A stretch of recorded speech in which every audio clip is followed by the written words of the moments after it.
Pukul 2 dini hari. Aku baru pulang kerja. Badanku remuk. Begitu membuka pintu, ibu mertua sudah berdiri di ruang tamu sambil menyodorkan seember pakaian dalam kakak iparku yang baru melahirkan. "Cuci sekarang," katanya. Saat aku menolak, tangannya melayang 2 kali. Pipiku panas, telingaku berdenging. Lalu suamiku berdiri dari kursinya. Untuk pertama kali dalam 7 tahun, ia menatap ibunya dan berkata, "Istriku bukan pembantu di rumah ini." Malam itu tak ada yang tahu bahwa dalam 3 hari ke depan, rumah ini akan runtuh dari dalam. Dan yang meruntuhkannya bukan saya. Halo sahabat, selamat datang kembali di kanal ini. Kalau kisah malam ini menyentuh hatimu, tekan tombol berlangganan dan temani saya sampai akhir. Karena yang akan saya ceritakan bukan sekadar soal tamparan. Ini soal seberapa lama seorang perempuan bisa menunduk sebelum akhirnya dunia memaksanya berdiri. Nama saya Ratih. Tahun ini usia saya 32 tahun. Saya bekerja sebagai staf keuangan di sebuah perusahaan logistik di kawasan Tebet, Jakarta. Sudah 7 tahun saya menjadi istri, dan 7 tahun pula saya tinggal di rumah keluarga suami di Bekasi. Pekerjaan saya tidak berat secara fisik, tapi saya memilih shift malam, bukan tanpa alasan. Gaji shift malam lebih besar, dan keluarga ini diam-diam sangat membutuhkan uang itu, lebih dari yang mereka mau akui. Saat orang lain pulang sore untuk makan bersama keluarga, pekerjaan saya justru baru dimulai. Ketika kota menyalakan lampunya, saya menyalakan komputer, mencocokkan angka, menutup pembukuan. Sampai pagi, suami saya bernama Adi. 35 tahun. Ia anak bungsu di keluarga ini. Pekerja yang jujur. Pegawai biasa di sebuah toko bahan bangunan. Gajinya tidak besar, tapi halal. Sayangnya, di mata keluarganya, tidak besar sama dengan tidak berharga. Di rumah ini, ada beberapa orang yang harus kalian kenal. Ibu mertua saya, Bu Sumarni. 61 tahun, perempuan yang suaranya bisa membuat seisi rumah terdiam. Baginya, menantu adalah tenaga kerja yang kebetulan bisa dinikahi anaknya. Lalu, ada Bima, kakak sulung Adi. 39 tahun. Inilah kebanggaan Bu Sumarni. Bima sering datang dengan mobil mengkilap, jam tangan mahal, dan cerita tentang bisnis distribusinya yang katanya berkembang pesat setiap kali ia datang. Rumah ini seperti disinari matahari. Istri Bima, kakak ipar saya, namanya Wulan.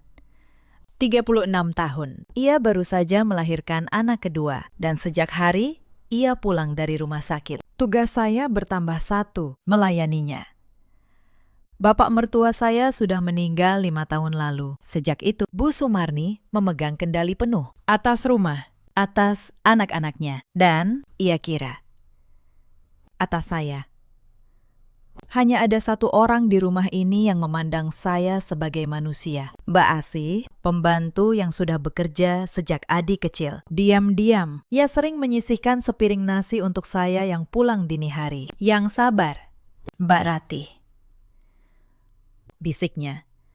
Hanya itu, tapi kadang 1 kalimat tulus lebih hangat dari seluruh rumah. Saya menikah dengan Adi 7 tahun lalu, bukan pernikahan mewah. Kami menikah karena saling mencintai, dan karena saya percaya cinta yang sederhana lebih kuat dari cinta yang dipamerkan. Sejak awal, Bu Sumarni tidak pernah benar-benar menerima saya. Di hari lamaran, ia sudah berkata di depan banyak orang, "Adi ini sebenarnya bisa dapat yang lebih baik." Saya hanya tersenyum waktu itu. Saya pikir seiring waktu, ia akan luluh. Saya salah. Tahun pertama, saya dijadikan tukang masak. Tahun kedua, tukang bersih-bersih. Tahun ketiga, ketika Mbak Asih sakit 2 minggu, saya menggantikan semua pekerjaannya tanpa sepeser pun pengurangan tugas kantor. Saya pulang kerja pukul 2, tidur 3 jam, lalu bangun, mengepel lantai sebelum semua orang terbangun. Adi tahu.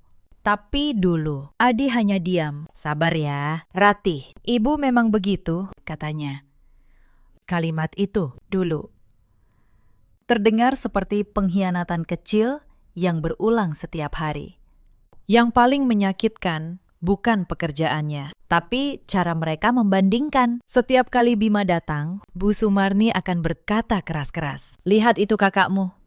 Pengusaha sukses, punya mobil, punya rumah sendiri. Kamu, Adi, cuma pegawai toko. Untung masih ada Ratih yang mau kerja. Untung masih ada Ratih yang mau kerja." Kalimat itu selalu diucapkan seperti hinaan. Padahal, andai mereka tahu kemana uang saya pergi selama ini, mereka tidak akan berani bicara seperti itu. Tapi mereka tidak tahu. Dan saya, waktu itu, memilih diam. Ada satu rahasia yang saya simpan rapat-rapat. 2 tahun lalu, bisnis Bima hampir bangkrut. Ia datang ke rumah, menangis di depan Bu Sumarni, mengaku terlilit utang. Bu Sumarni panik, lalu di dapur.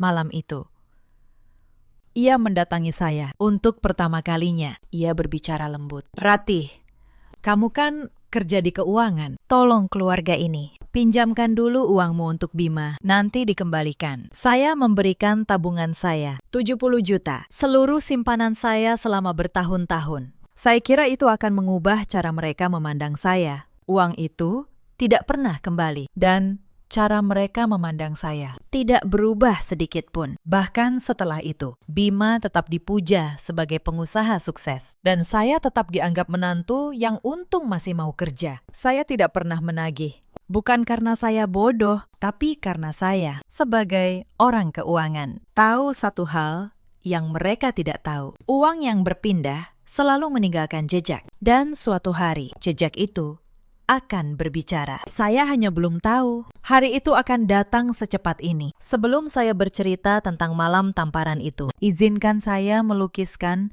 seperti apa hari-hari saya di rumah itu, supaya kalian mengerti bahwa tamparan itu bukan satu kejadian. Tamparan itu hanyalah ujung dari ribuan luka kecil yang menumpuk selama 7 tahun. Setiap pagi, sepulang shift malam, saya tidak langsung bisa tidur. Bu Sumarni sudah menunggu dengan daftar pekerjaan. Mengepel lantai 2 tingkat, mencuci, menjemur, menyetrika pakaian seisi rumah, memasak untuk 5 orang. Semua harus selesai sebelum saya boleh memejamkan mata. Saat saya kelelahan dan tertidur di siang hari, Bu Sumarni akan menggedor pintu. "Bangun.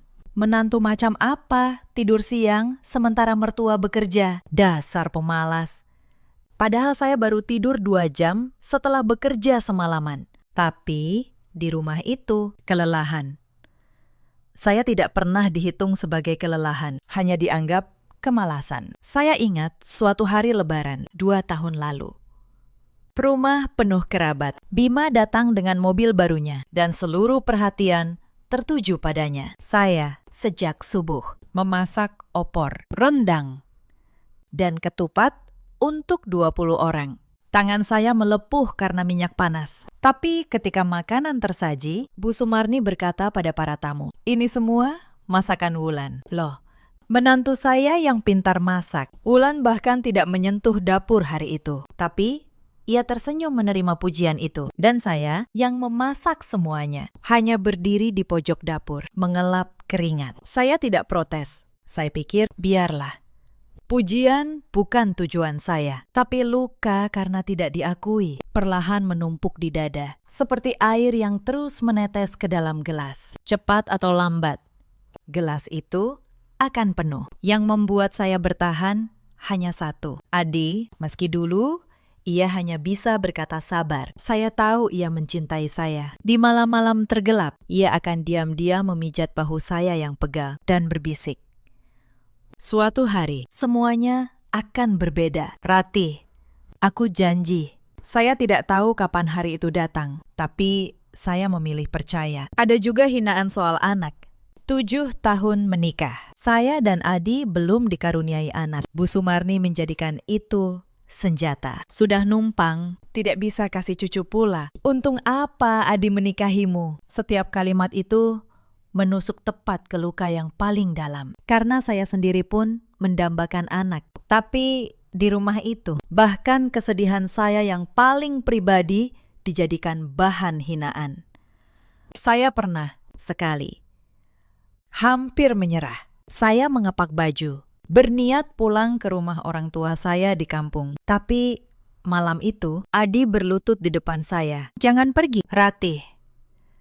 Kalau kamu pergi, aku kehilangan satu-satunya alasan untuk berani. Beri aku waktu. Aku akan berubah." Saya melihat ketulusan di matanya. Lalu saya membuka kembali koper itu. Saya bertahan. Bukan untuk Bu Sumarni, bukan untuk rumah itu, tapi untuk cinta yang saya percaya masih bisa tumbuh. Itulah latar dari malam tamparan itu. Bukan kejadian tunggal, tapi puncak dari gunung luka yang sudah terlalu tinggi. Mari saya kembali ke malam tamparan itu. Dan apa yang terjadi sesudahnya. Hari itu, kakak ipar saya Wulan baru 7 hari pulang dari rumah sakit. Rumah penuh tamu yang datang menengok bayi. Bu Sumarni sibuk memamerkan cucu barunya. Dan saya, sepulang shift malam, langsung disambut tumpukan piring kotor sisa para tamu. Saya cuci semuanya. Tangan saya keriput karena air. Mata saya perih karena kurang tidur. Tapi saya tidak mengeluh. Saya pikir, selesai piring. Saya bisa tidur sebentar. Saya salah lagi. Bu Sumarni datang ke dapur membawa seember pakaian. Pakaian dalam, Wulan. "Cuci ini," katanya.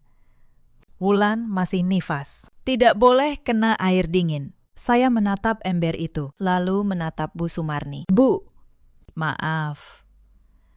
Wulan punya suami. Pakaian sepribadi itu. Biar Mas Bima yang mencucikan untuk istrinya. Atau Mbak Asih, saya baru pulang kerja." Hening sebentar.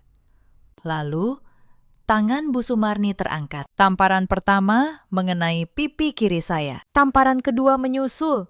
Sebelum saya sempat bernapas. "Beraninya kamu membantah. Menantu durhaka. Di rumah ini kamu cuma numpang." Suara tamparan itu memenuhi ruangan. Para tamu terdiam. Wulan berdiri di ambang pintu, menggendong bayinya. Dan saya melihatnya. Sudut bibirnya tertarik. Ia tersenyum. Saat itulah Adi masuk. Ia baru pulang. Ia melihat pipi saya yang merah, ember pakaian di lantai, dan tangan ibunya yang masih terangkat. Wajahnya berubah. Untuk pertama kali dalam 7 tahun. Suamiku tidak diam. "Bu," katanya pelan. Terlalu pelan. Justru karena pelan, semua orang mendengarnya. "Ratih itu istri saya, bukan pembantu di rumah ini. Ia bekerja sampai pagi, lalu pulang untuk ditampar. Cukup." "Bu, sudah cukup." Bu Sumarni melotot. "Kamu membela istrimu di depan ibumu sendiri. Wulan baru melahirkan cucu untuk keluarga ini. Kamu tidak kasihan pada keponakanmu. Ibu membesarkanmu untuk menusuk hati ibu seperti ini." Adi menarik napas dalam-dalam. Saya berdiri di belakangnya, dan saya bisa melihat bahunya menegang. Ia tidak menoleh ke arah saya. Tapi saya tahu, ia sedang menahan sesuatu yang sudah lama ia pendam. "Saya sayang keponakan saya," katanya. "Tapi menyayangi keponakan bukan berarti menjadikan istri saya babu. Wulan punya suami. Biar suaminya yang mengurus. Suaminya sibuk cari nafkah," bentak Bu Sumarni. Adi diam sejenak, lalu berkata, "Benarkah, Bu, Mas Bima benar-benar sibuk cari nafkah?" Pertanyaan itu menggantung di udara. Saat itu, tak seorang pun mengerti maksudnya, termasuk saya. Tapi malam itu, ada sesuatu dalam nada suara Adi yang membuat saya merinding. Seolah ia tahu sesuatu. Sesuatu yang akan segera meledak. Malam itu berakhir dengan Bu Sumarni mengurung diri di kamar. Wulan kembali ke kamarnya tanpa sepatah kata terima kasih. Dan saya, untuk pertama kalinya, tidur di peluk suami saya yang berbisik, "Maaf, Ratih.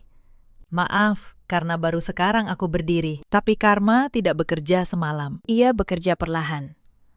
Dan keesokan paginya, ia mulai mengetuk pintu. Pagi itu, telepon rumah berdering. Bu Sumarni mengangkatnya. Saya sedang menyiapkan sarapan ketika saya mendengar gelas di tangannya jatuh ke lantai. "Apa?" "Bima." "Tidak mungkin." Suaranya bergetar. Yang menelpon adalah istri Bima, Wulan, dari kamar.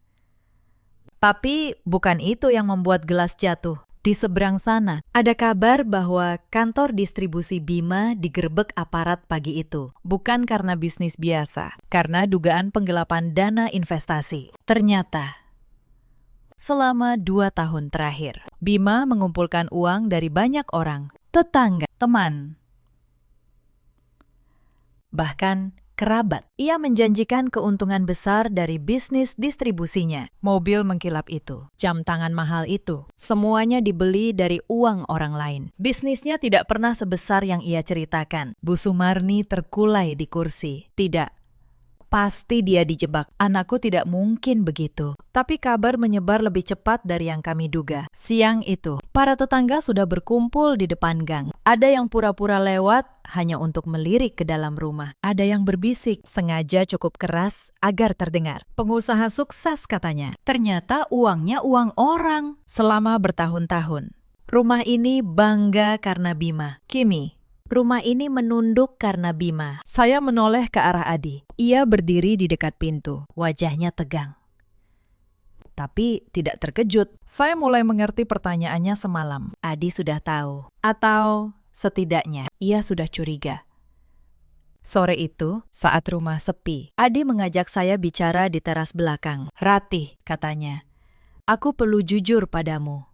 6 bulan lalu, Mas Bima datang ke tokoku. Diam-diam. Ia memintaku ikut menanam modal di bisnisnya. Katanya, untung besar. Aku hampir tergoda. Tapi aku minta laporan keuangannya dulu. Saya menahan napas. Lalu, aku tunjukkan laporan itu padamu. Ingat. Aku bilang, itu laporan toko. Padahal, itu laporan Mas Bima. Adi menunduk. Kamu yang bilang angkanya tidak masuk akal. Kamu bilang ini bukan bisnis. Ini gali lubang, tutup lubang. Karena ucapanmu, aku tidak jadi ikut. Kalau aku ikut, mungkin kita juga ikut hancur sekarang. Saya terdiam.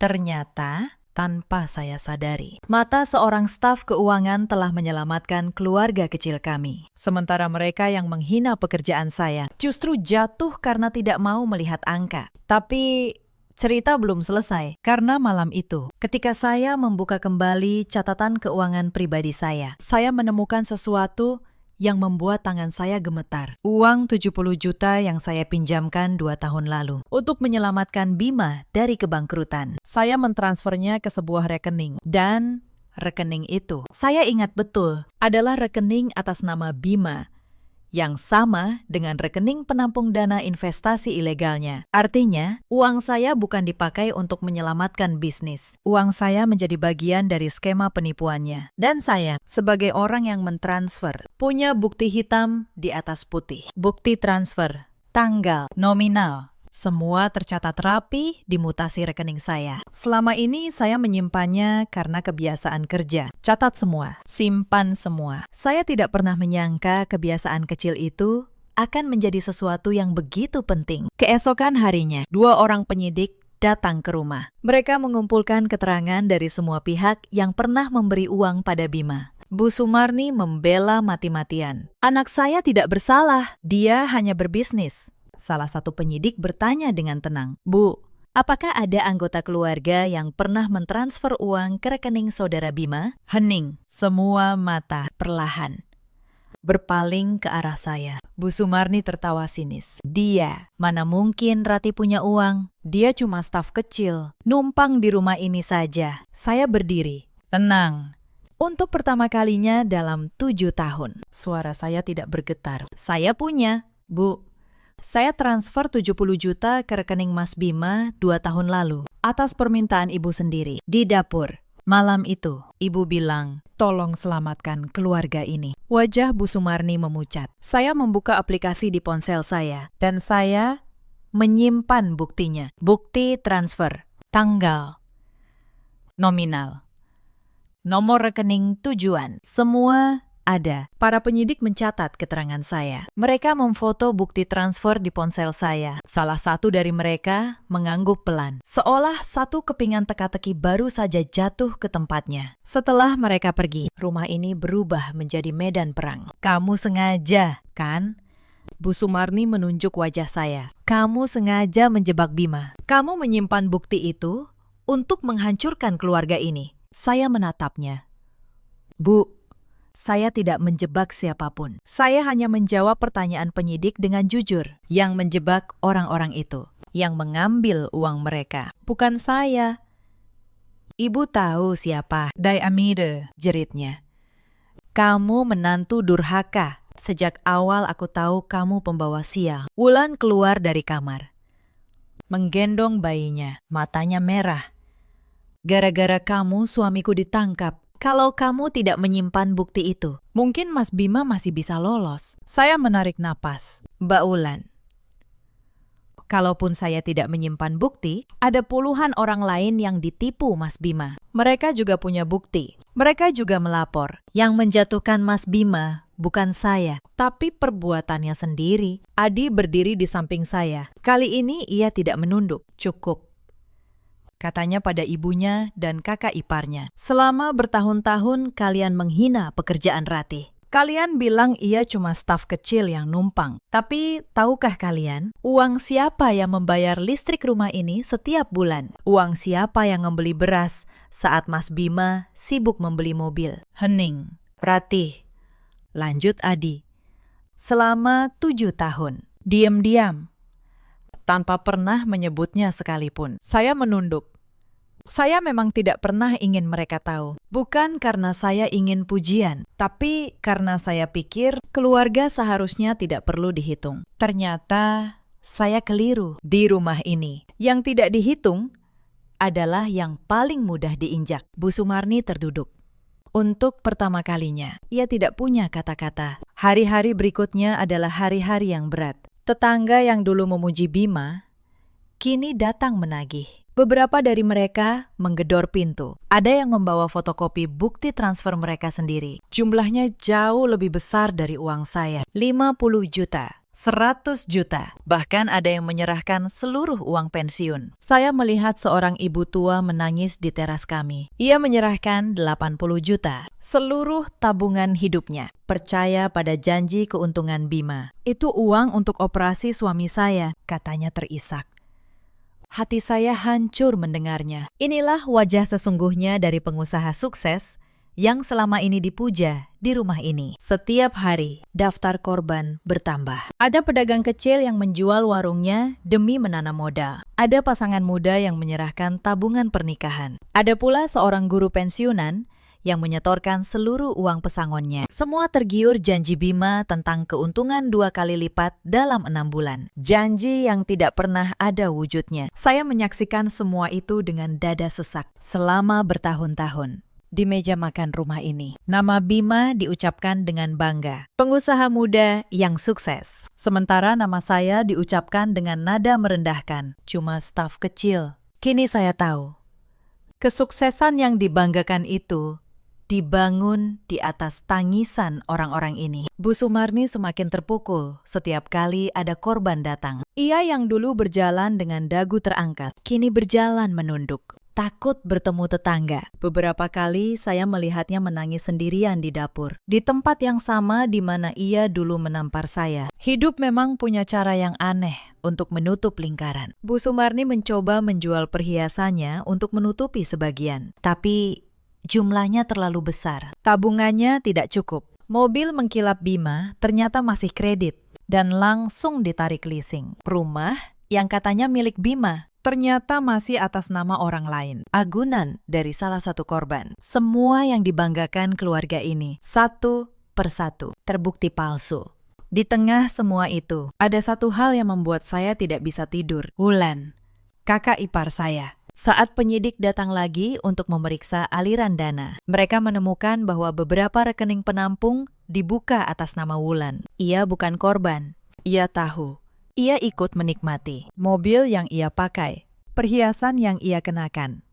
Semuanya dari uang para korban. Perempuan yang menyuruh saya mencuci pakaian dalamnya, yang tersenyum saat saya ditampar. Ternyata duduk di atas tumpukan uang curian. Sambil memperlakukan saya seperti babu. Saya tidak merasa puas. Saya merasa sedih. Karena di balik semua kesombongan itu, ternyata yang mereka bangun hanyalah istana pasir di atas air mata orang lain. Suatu malam, Bu Sumarni mengetuk pintu kamar kami. Wajahnya tua sekali malam itu. Lebih tua dari usianya. Ia duduk di tepi tempat tidur. Dan untuk pertama kalinya dalam 7 tahun. Ia memanggil nama saya dengan lembut. Ratih, saya menunggu. Apakah masih ada cara untuk membantu Bima? Kamu kan mengerti soal uang. Kamu pasti tahu caranya. Saya menatapnya lama.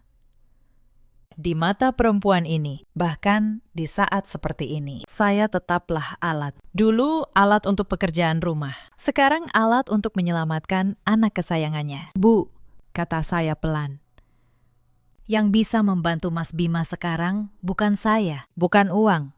Yang bisa membantunya adalah kejujuran. Mengembalikan apa yang bisa dikembalikan pada para korban. Mengakui kesalahan. Itu satu-satunya jalan yang tersisa. Bu Sumarni menangis. Bukan tangis menyesal pada saya, tapi tangis seorang ibu yang baru sadar bahwa anak yang ia banggakan telah menghancurkan banyak orang. Dan anak yang ia hina justru yang menyelamatkan keluarganya dari ikut tenggelam.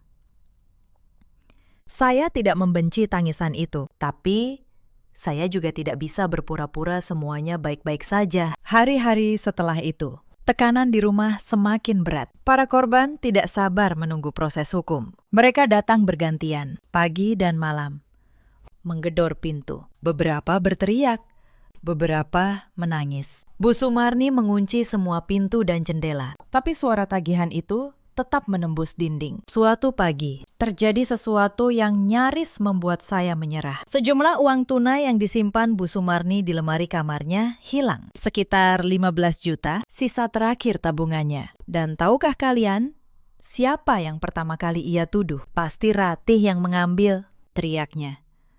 Hanya dia yang berani masuk kamar ibu. Dasar menantu durhaka, sudah menjebak Bima. Sekarang, mencuri pula, saya terpukul. Setelah semua yang terjadi, setelah saya menyelamatkan keluarga ini dari ikut tenggelam, saya masih dituduh maling. Tangan saya gemetar, menahan amarah dan luka. Adi membela saya. Bu, tidak mungkin Ratih. Ratih kerja semalaman. Pulang pagi, langsung tidur. Mana sempat ia masuk kamar ibu. Tapi Bu Sumarni keras kepala. Ia mengancam akan melapor polisi. Saya hanya diam. Karena saya tahu satu hal yang tidak mereka tahu. Di sudut ruang tengah, ada kamera kecil yang dipasang Adi setahun lalu. Untuk memantau keamanan rumah saat semua orang bekerja. Saya minta Adi membuka rekaman kamera itu. Dan di layar terlihat jelas siapa yang masuk ke kamar Bu Sumarni pagi itu. Bukan saya, tapi Wulan, kakak ipar saya. Ia mengambil uang itu sebelum berkemas. Mungkin untuk bekal hidupnya nanti. Ketika rekaman itu diputar, Bu Sumarni terdiam membatu. Menantu kesayangan yang ia bela mati-matian. Ternyata mencuri darinya sendiri. Sementara menantu yang ia tuduh justru tak menyentuh sepeser pun. Bu, kata saya pelan. Saya tidak akan menuntut Mbak Wulan soal uang ini. Itu urusan ibu. Saya hanya ingin ibu berhenti menuduh saya. Saya lelah menjadi tersangka di rumah yang listriknya saya bayar. Bu Sumarni tidak bisa berkata apa-apa. Rekaman itu menutup mulutnya lebih rapat dari 1000 kata. Sejak hari itu, sesuatu mulai bergeser. Bukan karena ia tiba-tiba menyayangi saya, tapi karena bukti satu persatu. Memaksanya melihat kebenaran yang selama ini ia tolak. Di sela semua kekacauan itu, saya melakukan satu hal yang membuat saya tetap waras. Setiap malam di kantor, setelah pekerjaan selesai, saya merapikan catatan keuangan pribadi saya. Bukti transfer, kwitansi, riwayat pembayaran listrik, dan kebutuhan rumah selama 7 tahun. Saya susun rapi dalam satu map, bukan untuk menyerang siapapun, tapi karena saya tahu suatu saat kebenaran perlu bicara dengan bukti, bukan dengan air mata. Bu Hartati, atasan saya, pernah berkata, Ratih dalam hidup. Orang jujur sering kalah di awal, tapi orang jujur yang mencatat menang di akhir. Saat itu, saya hanya mengangguk. Kini saya mengerti betapa benarnya kalimat itu. Minggu berikutnya, kasus Bima mulai disidangkan. Berita tentang penangkapannya menyebar ke seluruh kompleks. Nama keluarga yang dulu disebut dengan hormat, kini disebut sambil berbisik. Beberapa kerabat yang dulu rajin datang saat lebaran, kini menghilang. Telepon Bu Sumarni tak lagi berdering dengan undangan arisan. Sunyi. Saya tetap berangkat kerja setiap malam. Hidup harus berjalan. Tapi sesuatu telah berubah di rumah itu. Tidak ada lagi yang menyodorkan ember pakaian. Tidak ada lagi yang menyuruh saya mengepel sebelum subuh. Bukan karena mereka menghargai saya, tapi karena mereka tidak lagi punya keberanian untuk itu. Di kantor, saya menceritakan sebagian kisah ini pada atasan saya, Bu Hartati, perempuan parubaya yang sudah lama menjadi panutan saya. Ia mendengarkan, lalu berkata, "Rati, kamu tahu kenapa kamu selamat dan mereka jatuh? Karena kamu mencatat. Kamu jujur pada angka. Orang yang berbohong pada angka, cepat atau lambat, akan ditagih oleh angka itu sendiri." Kalimat itu menempel di kepala saya berhari-hari. Orang yang berbohong pada angka akan ditagih oleh angka. Bima berbohong pada ratusan orang dengan angka-angka palsu. Dan kini, angka-angka itu menyeretnya ke kursi terdakwa. Suatu sore, saya pulang lebih awal karena izin. Saya menemukan Wulan sedang mengepak barang. Ia akan pindah ke rumah orang tuanya, katanya. Sampai keadaan tenang. Bayinya tertidur di gendongan. Untuk pertama kalinya, ia menatap saya tanpa kesombongan. "Ratih," katanya pelan. "Maaf, hanya satu kata. Tapi saya tahu betapa beratnya kata itu keluar dari mulutnya. Saya tidak tahu apakah itu tulus atau hanya karena keadaan. Tapi saya mengangguk. Jaga anakmu baik-baik, Mbak. Apapun yang terjadi, ia tidak bersalah." Wulan menunduk. Air matanya jatuh. Lalu, ia pergi, membawa bayinya, meninggalkan rumah yang dulu ia kuasai dengan senyum angkuh. Saya tidak merasa menang. Saya hanya merasa lelah. Lelah yang dalam, yang tidak bisa hilang hanya dengan tidur. Malam itu, Adi memeluk saya di dapur. "Kamu tahu," katanya, "selama bertahun-tahun, aku malu pada diriku sendiri. Aku membiarkan ibuku menghinamu. Aku menyembunyikan keluhanmu dengan kata sabar, karena aku terlalu takut melawan ibuku. Aku pikir, diam adalah cara menjaga keluarga. Ternyata, diam hanya membuat yang bersalah merasa benar." Saya menatap suami saya. Pria yang dulu hanya bisa berkata, "Sabar ya." Pria yang kini, akhirnya, berani berdiri. "Tidak apa-apa, Mas," kata saya. "Yang penting, kamu berdiri pada akhirnya. Lebih baik terlambat daripada tidak sama sekali." Tapi rupanya ujian belum selesai. Karena beberapa hari kemudian datang surat dari pengadilan. Bukan untuk Bima, untuk saya. Saya dipanggil sebagai saksi. Jantung saya berdebar membaca surat itu. Sebagai orang yang mentransfer uang ke rekening Bima. Dan sebagai orang yang menyimpan bukti. Kesaksian saya menjadi penting. Bu Sumarni mendengar kabar itu. Dan kemarahannya meledak lagi. "Kamu mau bersaksi memberatkan Bima. Kamu sungguh ingin menghancurkan kakak iparmu sendiri." Saya menatapnya tenang. "Bu, saya tidak menghancurkan siapapun. Saya hanya akan berkata jujur tentang apa yang saya alami. Kalau kejujuran terdengar seperti menghancurkan, mungkin yang salah bukan kejujurannya. Kamu tidak punya hati. Saya punya hati." "Bu," kata saya. Suara saya bergetar.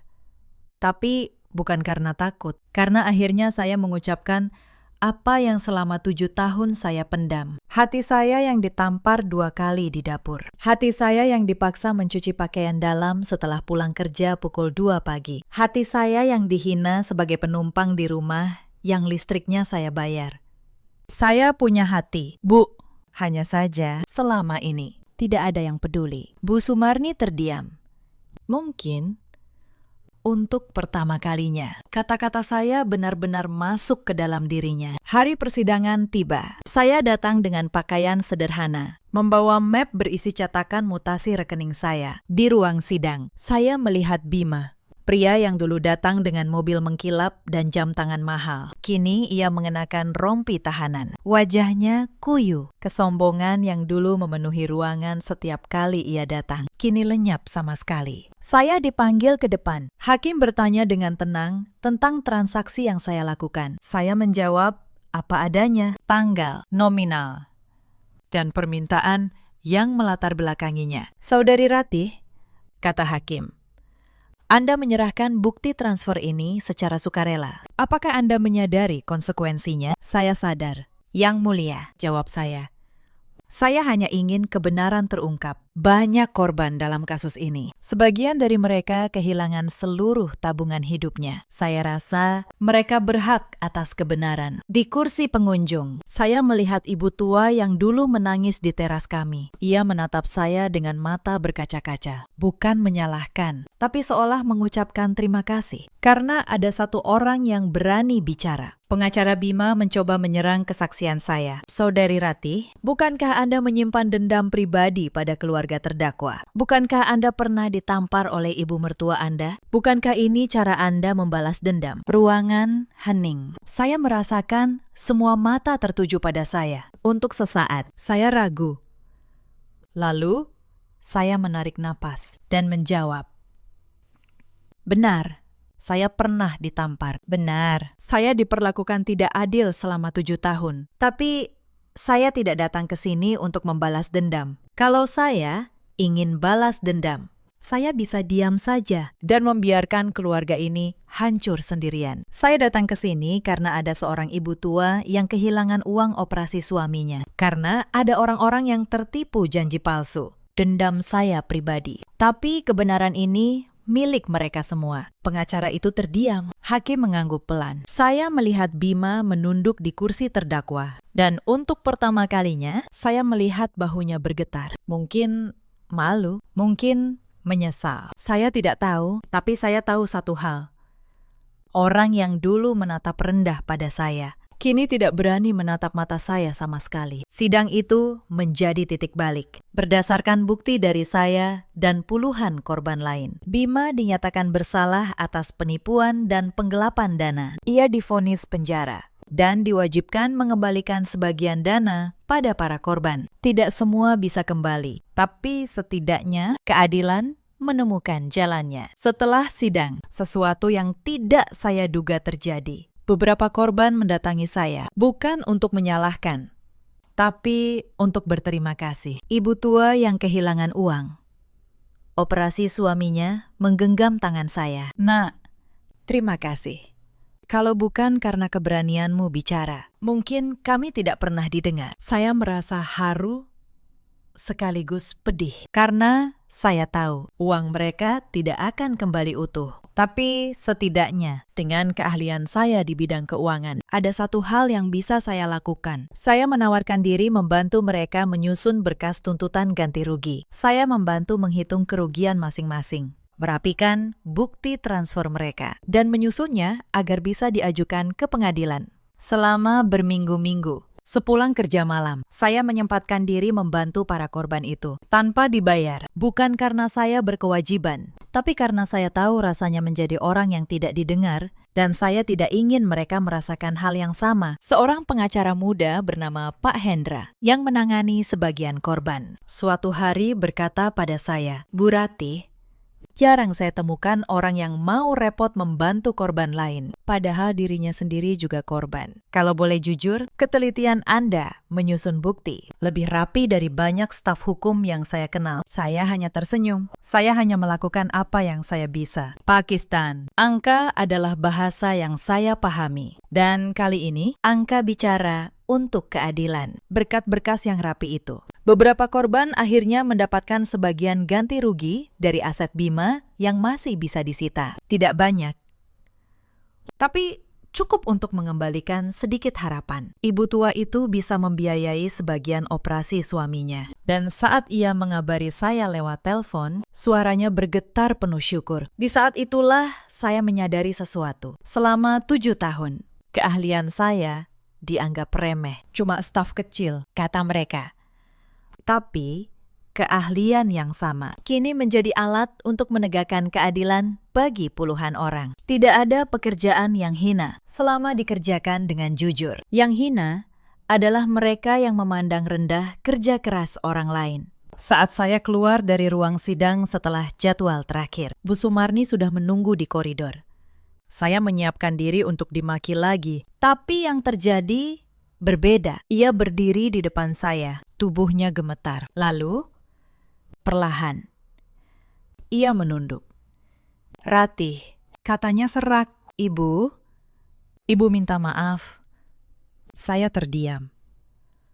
7 tahun saya menunggu kalimat itu. Dan ketika akhirnya datang, saya justru tidak tahu harus merasa apa. Selama ini, ibu salah, lanjutnya. Ibu memuja anak yang menghancurkan dan menghina menantu yang menyelamatkan. Ibu buta, Ratih. Ibu buta karena gengsi, karena ingin dipandang punya anak sukses. Padahal kesuksesan itu palsu. Dan kamu yang ibu anggap tak berharga, justru yang paling jujur di rumah ini. Air matanya jatuh. Saya melihat seorang perempuan tua yang seluruh kebanggaannya runtuh dalam hitungan minggu. Saya tidak merasa menang. Saya hanya merasa, akhirnya, kebenaran berdiri tegak. Bu, kata saya pelan. Saya tidak butuh ibu berlutut. Saya hanya butuh ibu melihat saya sebagai manusia. Sejak dulu. Hanya itu yang saya minta. Bu Sumarni mengangguk, terisak. Adi memeluk ibunya, dan saya berdiri di koridor pengadilan itu, merasakan beban 7 tahun perlahan terangkat dari pundak saya. Bukan kemenangan yang manis, tapi kelegaan yang dalam. Lebaran tahun itu datang beberapa bulan setelah persidangan. Untuk pertama kalinya, rumah Bu Sumarni sepi dari kerabat yang dulu berbondong-bondong datang. Nama keluarga ini sudah ternoda. Hanya sedikit yang masih mau bersilaturahmi. Tapi justru di lebaran yang sunyi itu, terjadi sesuatu yang menutup seluruh kisah ini. Beberapa kerabat dekat yang masih datang mulai berbisik-bisik. Mereka membicarakan Bima, membicarakan aib keluarga, dan beberapa di antaranya dengan nada sinis mengarah pada saya. Katanya menantu yang itu yang melaporkan Bima ke polisi. Tega betul. Ya, sudah ditolong, menusuk dari belakang. Saya mendengarnya, dada saya panas. 7 tahun saya menelan fitnah. Dan bahkan, setelah semua kebenaran terungkap, fitnah masih mencari saya. Saya hampir memilih diam, seperti biasa. Tapi kali ini, Bu Sumarni yang berdiri. Perempuan tua itu yang dulu menampar saya. Kini berdiri di tengah ruang tamu, di depan semua kerabat. Suaranya bergetar, tapi tegas. Dengar semuanya. Jangan ada lagi yang menyalahkan Ratih. Yang menghancurkan keluarga ini bukan Ratih, tapi keserakahan Bima dan kebutaan saya sendiri. Ruangan hening. Selama 7 tahun. Lanjut Bu Sumarni. Air matanya mengalir. Saya memperlakukan Ratih seperti pembantu. Saya menamparnya. Saya menghinanya. Padahal dialah yang membayar listrik rumah ini. Dialah yang meminjamkan tabungannya saat Bima terlilit utang. Dialah yang, dengan kejujurannya, menyelamatkan Adi dari ikut hancur. Saya berhutang maaf pada menantu saya di depan kalian semua. Saya berdiri terpaku. 7 tahun saya bermimpi diakui. Dan pengakuan itu datang. Bukan dengan cara yang pernah saya bayangkan. Tapi dari mulut orang yang paling lama menyakiti saya. Salah satu kerabat yang tadi menyindir, kini menunduk malu. Tidak ada lagi yang berani berbisik. Untuk pertama kalinya, di rumah itu, saya berdiri bukan sebagai babu, bukan sebagai penumpang, tapi sebagai seorang menantu yang dihormati. Setelah para tamu pulang, Bu Sumarni mendekati saya. Ia menggenggam tangan saya dengan tangannya yang keriput. Ratih, terima kasih. Bukan karena kamu menyelamatkan keluarga ini, tapi karena meski kami menyakitimu sedalam itu, kamu tidak membalas dengan kejahatan. Kamu membalas dengan kebenaran. Itu yang membuat ibu malu pada diri sendiri. Saya memeluknya. Untuk pertama kalinya, pelukan itu terasa tulus dari kedua sisi. Di hari itu, saya belajar sesuatu. Bahwa karma bukan selalu soal orang jahat yang jatuh. Kadang, karma adalah saat kebenaran akhirnya diberi tempat untuk berdiri. Dan saat orang yang selama ini menunduk, akhirnya diizinkan menegakkan kepala. Beberapa bulan setelah persidangan, hidup kami perlahan berubah. Saya dan Adi memutuskan untuk pindah dari rumah keluarga. Mengontrak rumah kecil tak jauh dari kantor saya. Bukan karena dendam, tapi karena kami butuh memulai hidup yang baru, hidup yang tenang. Bu Sumarni tinggal sendiri sekarang. Wulan dan bayinya tinggal bersama orang tua Wulan. Bima menjalani hukumannya. Rumah yang dulu penuh kesombongan, kini sunyi. Tapi yang mengejutkan saya, hubungan saya dengan Bu Sumarni justru membaik setelah kami tidak lagi serumah. Sebulan sekali, kami mengunjunginya. Ia kini memasak untuk kami, bukan menyuruh saya memasak. Suatu kali ia berkata, "Ratih, dulu ibu pikir kekuatan seorang ibu mertua adalah membuat menantu takut. Sekarang ibu tahu, kekuatan sejati adalah membuat menantu merasa diterima. Maafkan ibu yang baru mengerti di usia setua ini." Saya menggenggam tangannya. Tangan yang dulu menampar saya, kini gemetar karena usia dan penyesalan. "Sudah, Bu. Yang lalu, biar berlalu." Mbak Asi, pembantu yang dulu diam-diam menyisihkan nasi untuk saya, kini sering ikut kami berkunjung. Suatu hari ia berkata, "Mbak Ratih, saya selalu tahu Mbak orang baik. Saya hanya tidak bisa membela waktu itu. Maafkan saya." Saya memeluknya. "Mbak Asih, satu piring nasi yang Mbak sisihkan dulu lebih berarti dari yang Mbak kira." Suatu malam, saya dan Adi duduk di teras rumah kontrakan kami yang sederhana. Tidak ada mobil mengkilap, tidak ada perhiasan mahal. Tapi ada ketenangan yang tidak pernah saya rasakan selama 7 tahun. "Menyesal pindah?" tanya Adi. Saya menggeleng. "Tidak. Di sini, saya bukan pembantu. Saya istri. Saya manusia. Itu cukup." Adi tersenyum, lalu menggenggam tangan saya. Malam itu, saya merenung lama. Tentang 7 tahun yang telah berlalu. Tentang tamparan, hinaan, dan air mata yang saya telan diam-diam. Tentang tabungan yang hilang dan harga diri yang nyaris ikut hilang bersamanya. Tapi saya juga merenungkan hal lain, bahwa selama 7 tahun itu, saya tidak pernah membalas kejahatan dengan kejahatan. Saya tidak pernah mencuri, tidak pernah berbohong, tidak pernah menjebak siapapun. Saya hanya bekerja, mencatat, dan jujur.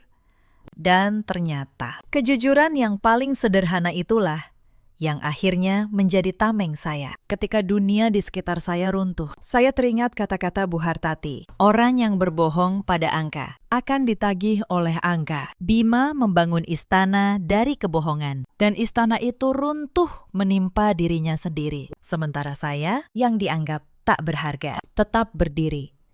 Bukan karena saya hebat, tapi karena saya tidak pernah berbohong pada diri sendiri. Kini, di rumah kontrakan kecil ini, saya akhirnya bisa tidur nyenyak. Tidak ada lagi gedoran pintu di siang hari. Tidak ada lagi ember pakaian yang disodorkan saat saya kelelahan. Tidak ada lagi suara yang menyebut saya pembantu. Yang ada hanya saya, Adi, dan ketenangan yang kami bangun dari nol. Beberapa waktu kemudian, sebuah kabar baik datang. Saya hamil. Setelah 7 tahun penantian di rumah yang sederhana ini, di tengah ketenangan yang akhirnya kami miliki, kehidupan baru tumbuh. Adi menangis bahagia. Dan ketika Bu Sumarni mendengar kabar itu, ia datang membawa sekeranjang buah dan memeluk saya erat-erat. "Cucu ibu," bisiknya.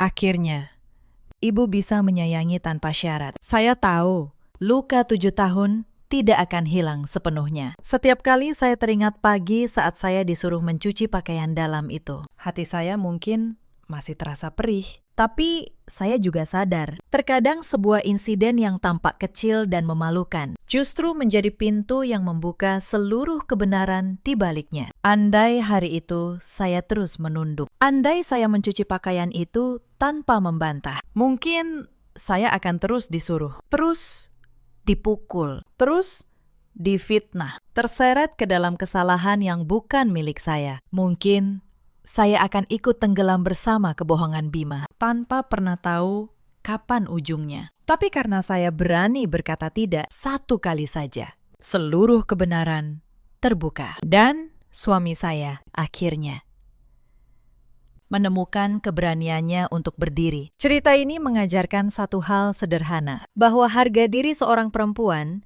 tidak boleh ditukar dengan ketenangan palsu. Jangan pernah membiarkan dirimu diinjak hanya demi menjaga keharmonisan yang sebenarnya tidak pernah ada. Dan jangan pernah membalas kejahatan dengan kejahatan. Karena kebenaran selalu punya cara untuk menemukan jalannya sendiri. Di luar sana, ada banyak perempuan yang seperti saya dulu. Bekerja keras, membanting tulang. Namun di rumah sendiri diperlakukan seperti pembantu. Diam karena takut. Menunduk karena cinta, menelan luka demi menjaga sebuah keluarga yang bahkan tidak pernah menganggap mereka bagian darinya. Jika kalian salah satunya, ketahuilah, kesabaran kalian bukan kelemahan. Tapi jangan biarkan kesabaran itu berubah menjadi penjara. Di luar sana, ada juga banyak suami seperti Adi dulu. Suami yang baik, tapi terlalu takut melawan orang tuanya. Yang mengira diam adalah cara menjaga damai. Padahal, diam hanya membuat yang bersalah merasa benar. Kepada para suami itu, ketahuilah, melindungi istrimu bukan berarti durhaka pada ibumu. Itu berarti kamu menjadi laki-laki yang utuh. Dan di luar sana, ada pula para ibu mertua seperti Bu Sumarni yang begitu silau pada gengsi dan kebanggaan, hingga buta pada ketulusan yang ada tepat di depan matanya, yang memuja anak yang menghancurkan dan menghina menantu yang menyelamatkan. Semoga mereka tidak perlu kehilangan segalanya dulu sebelum akhirnya mengerti bahwa menantu juga manusia. Bima kini menjalani hukumannya, perlahan membayar atas apa yang ia perbuat. Wulan hidup sederhana bersama anaknya, jauh dari kemewahan palsu yang dulu ia banggakan. Bu Sumarni belajar menyayangi dengan cara yang benar. Adi menemukan keberaniannya, dan saya akhirnya menemukan tempat di mana saya dihargai sebagai manusia. Dalam hidup, kita selalu punya pilihan. Pilihan untuk membalas, atau untuk tetap jujur. Pilihan untuk hancur, atau untuk bangkit. Saya memilih jujur. Saya memilih bangkit. Dan saya tidak pernah menyesalinya. Jika kisah ini menyentuh hati kalian, ceritakan kisah kalian sendiri di kolom komentar. Mungkin ada seseorang di luar sana yang membutuhkan keberanian dari cerita kalian. Terima kasih sudah menemani saya sampai akhir. Sampai jumpa di kisah berikutnya. 3 hari sebelum hari pernikahan saya, calon ibu mertua memboyong seluruh keluarganya masuk ke apartemen 3 miliar milik saya. Ia menampar saya, menuntut gaji saya, dan menyuruh saya melayani seluruh keluarganya. Semua itu hanya karena uang panai 50 juta. Tapi pada hari yang paling kelam itu, putranya yang selama ini dikenal pendiam, mengambil satu keputusan yang membuat seluruh keluarganya terdiam. Ia mengusir orang tua kandungnya sendiri ke jalanan. Halo, sahabat. Selamat datang kembali di kanal kita. Sebelum cerita ini dimulai, jangan lupa tinggalkan jejak dengan menekan tombol like dan berlangganan. Karena kisah hari ini akan mengajarkan kita banyak hal tentang harga diri. Nama saya Maya.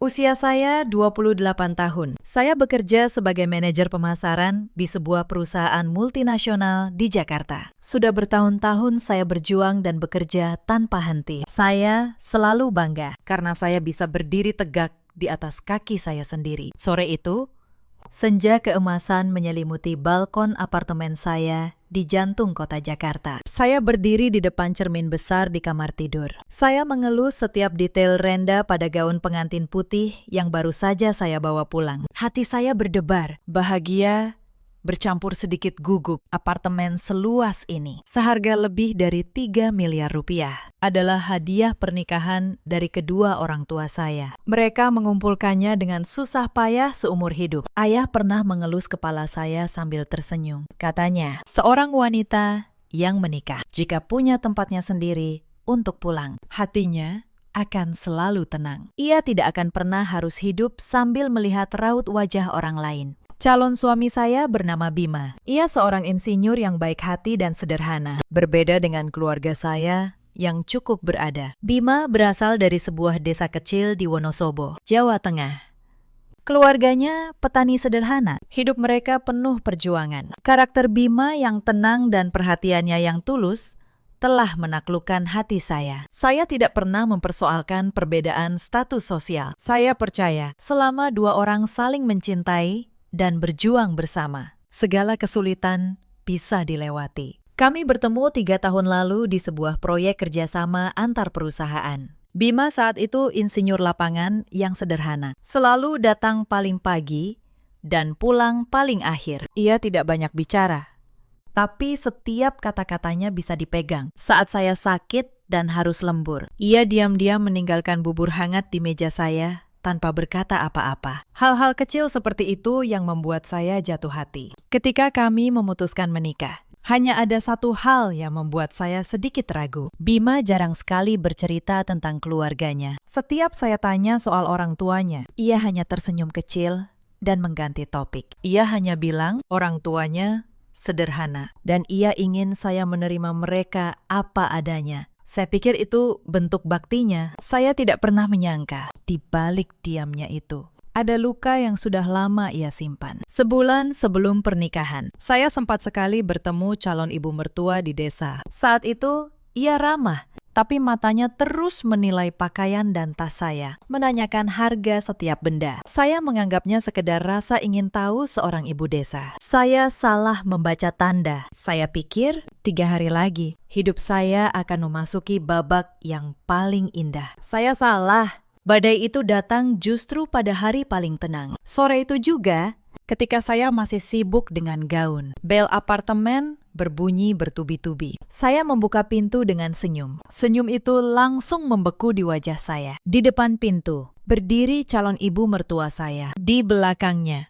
ada calon bapak mertua. Lalu, calon adik ipar saya, Dewi, dan 2 kerabat lain yang tidak saya kenal. Mereka membawa karung, kardus, dan koper besar. Tumpukan barang itu memenuhi seluruh koridor. Saya terpaku. Bu, Pakistan, ini ada acara apa? Ya, tanya saya dengan canggung.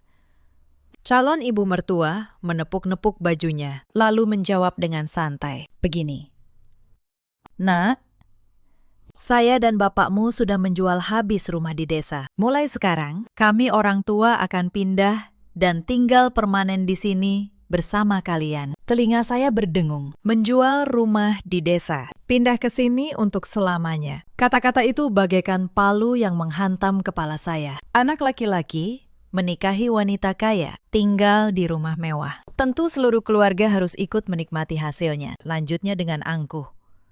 Dulu kami di desa sempit dan kumuh. Sekarang anak saya punya rumah miliaran di ibu kota. Buat apa kami tidak ikut menikmati? Bima tidak pernah sekalipun membahas soal orang tuanya akan pindah dan tinggal bersama. Apalagi sampai menjual rumah di desa. Apartemen ini adalah ruang privasi yang selalu saya impikan untuk keluarga kecil kami. Dan kini, dalam sekejap, ia berubah menjadi gudang. Saya berusaha menelan kekecewaan untuk menjaga kesopanan. Saya menuangkan air dingin dan mempersilahkan mereka minum, sambil dalam hati berharap Bima segera pulang. Tapi saya tidak tahu bahwa malam itu baru permulaan dari segalanya. Calon ibu mertua menenggak air hingga habis. Lalu, ia mulai berjalan mengelilingi ruang tamu. Tangannya yang kasar mengusap permukaan sofa kulit asli yang baru saya beli bulan lalu. Matanya menyipit, mengamati setiap detail. Tiba-tiba, ia menoleh pada saya. Suaranya dingin. Sofa ini, berapa kamu membelinya? Kelihatannya mewah begini, pasti mahal. Dengan canggung saya menjawab, iya. Bu, sofa ini harganya lebih dari 30 juta. Saya pilih yang kualitasnya bagus, supaya awet. Mendengar angka 30 juta, ia terlonjak. Ia menggebrak meja kaca dengan keras, hingga gelas-gelas di atasnya bergetar. Matanya melotot. Kamu gila, di desa 30 juta itu sudah bisa membangun setengah rumah. Perempuan belum menikah sudah boros begini. Bagaimana nanti bisa mengurus keluarga? Saya tertegun. Uang itu hasil jeripayah saya sendiri. Saya berhak menggunakannya untuk hidup saya. Saya baru hendak membuka mulut, tapi ia sudah mengangkat tangan, memotong ucapan saya.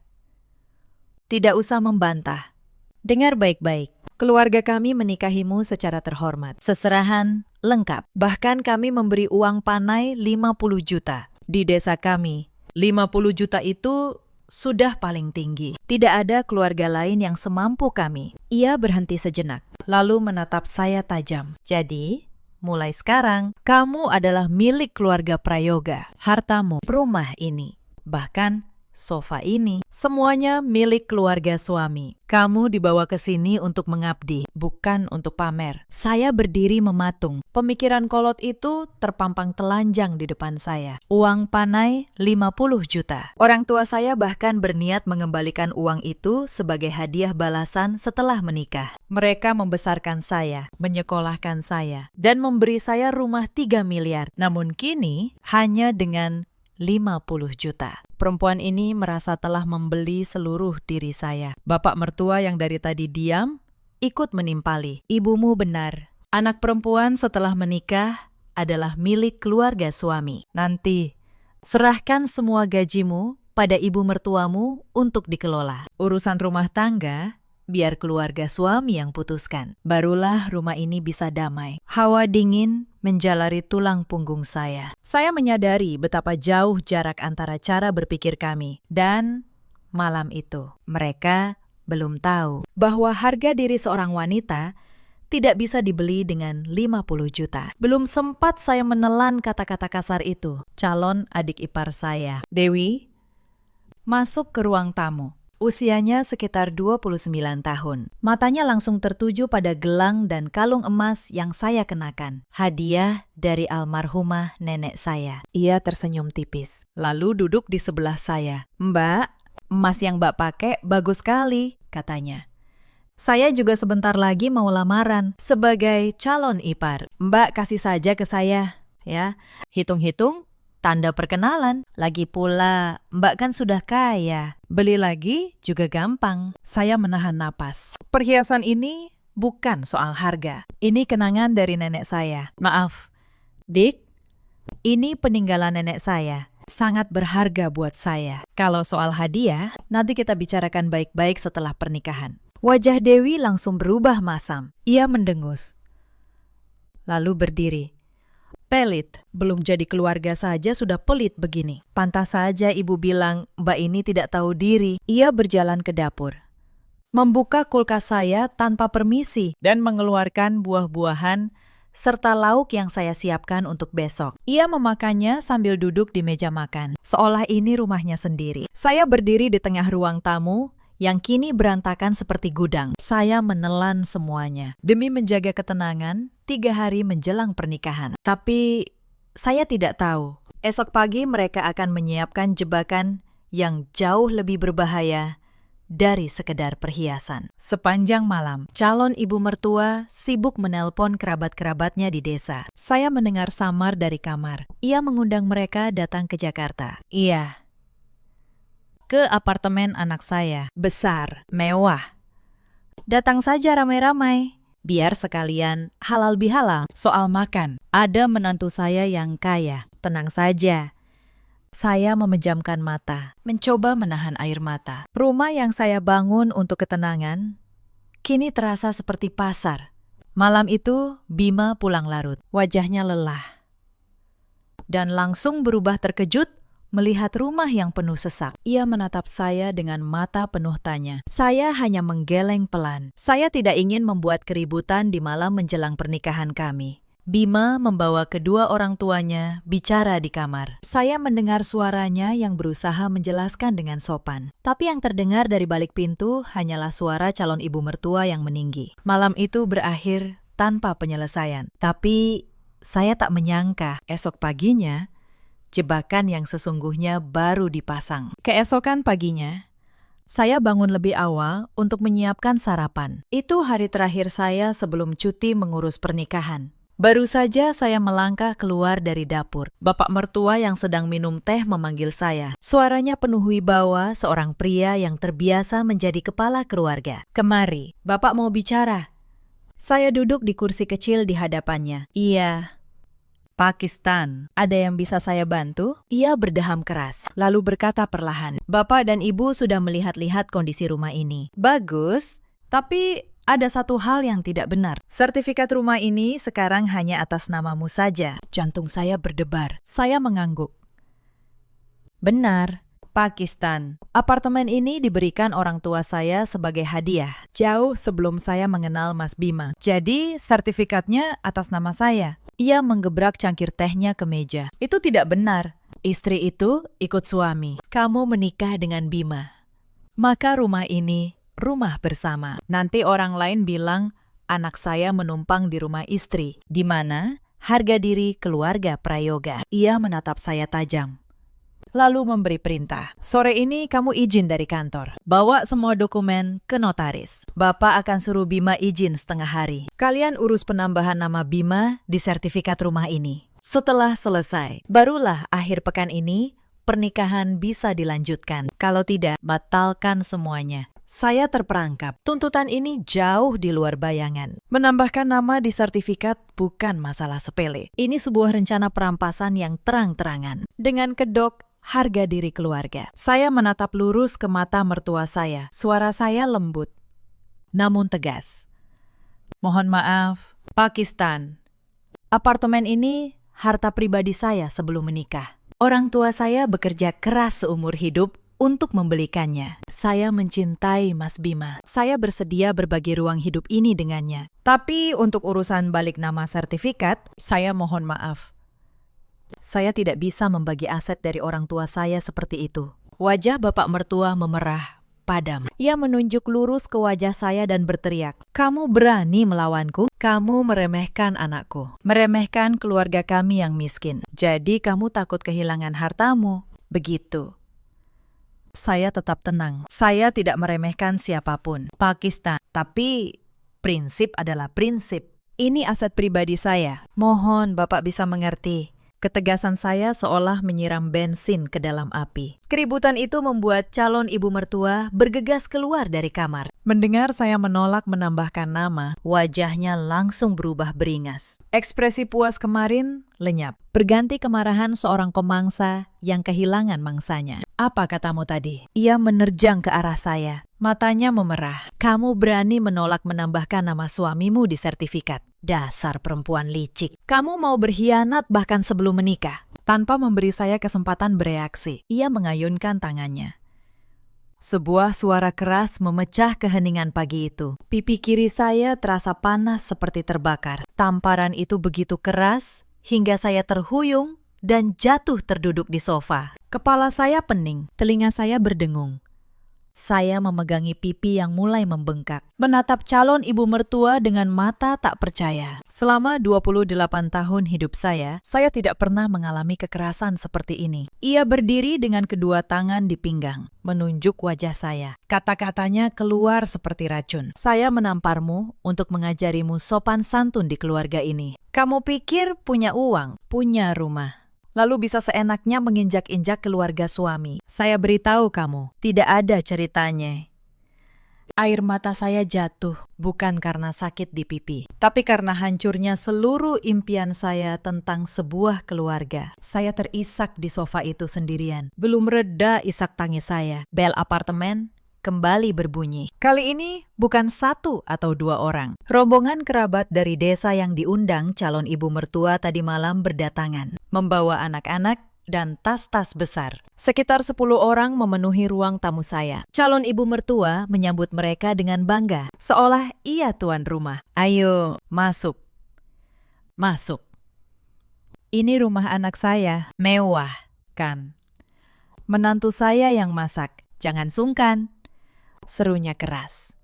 Lalu ia menoleh pada saya yang masih memegangi pipi. "Kamu, cepat masak yang banyak. Sembelih ayam, buat opor. Rendang. Jangan bikin malu di depan keluarga besar." Saya menatapnya tak percaya. Rumah saya dijadikan tempat pesta. Dan saya, sang pemilik, diperlakukan seperti pembantu. Anak-anak dari desa berlarian, melompat-lompat di atas sofa kulit mahal saya dengan sepatu kotor. Salah satu dari mereka menumpahkan sirup merah ke karpet putih. Tidak ada yang meminta maaf. Kerabat-kerabat itu malah membuka lemari saya, memeriksa isinya, menebak-nebak harga setiap barang. Saya berdiri di pojok ruangan, gemetar menahan amarah dan air mata. Di rumah saya sendiri, saya merasa menjadi orang asing. Saya menggenggam ponsel, ingin menelpon Bima, tapi tangan saya terlalu gemetar. Saya hanya bisa berharap ia segera pulang sebelum semuanya benar-benar di luar kendali. Dan saat itulah, tepat saat keributan mencapai puncaknya, Pintu apartemen terbuka. Pintu apartemen terbuka. Bima berdiri di sana. Ia melihat rumahnya yang penuh sesak oleh orang asing, melihat saya yang terduduk dengan pipi membengkak, dan melihat ibunya yang masih mengacungkan jari. Untuk beberapa saat, ia hanya diam membatu. Bima menyuruh para kerabat itu pulang dengan tegas. Suasana pesta seketika bubar. Lalu, ia berjalan mendekati saya, membantu saya duduk dengan benar. Tangannya gemetar menahan sesuatu ketika ia berdiri kembali. Ia berdiri di antara saya dan ibunya, seperti benteng yang kokoh. Wajahnya kini dingin, keras, dan tegas. Wajah yang belum pernah dilihat oleh kedua orang tuanya. Cukup.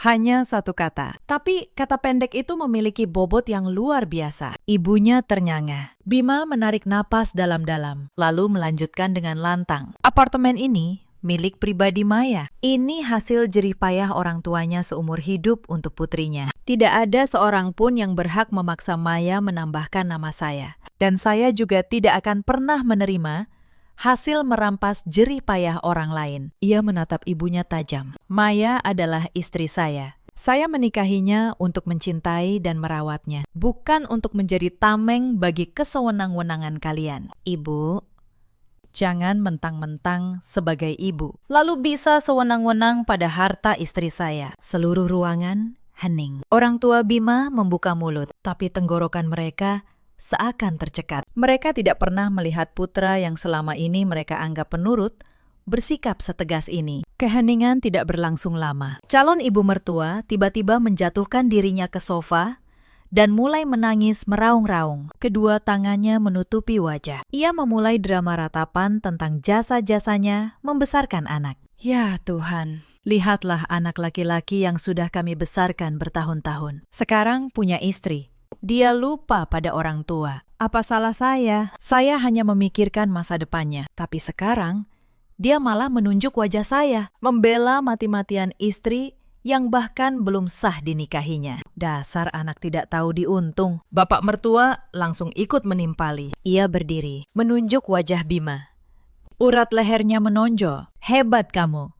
Bima, kamu lupa siapa yang menjual gabah. Menahan lapar demi menyekolahkanmu sampai Jakarta. Uang panai 50 juta kami berikan tanpa kurang 1 sen pun. Sekarang kamu bersekongkol dengannya melawan keluargamu sendiri. Bima berdiri diam mendengar semua cacian itu. Bahunya sedikit bergetar. Saya tahu hatinya sedang teriris. Tapi sifat penurutnya tidak lagi mampu mengalahkan ketegasan seorang pria dewasa. Ia berbalik menatap orang tuanya sekali lagi. Matanya penuh penyesalan.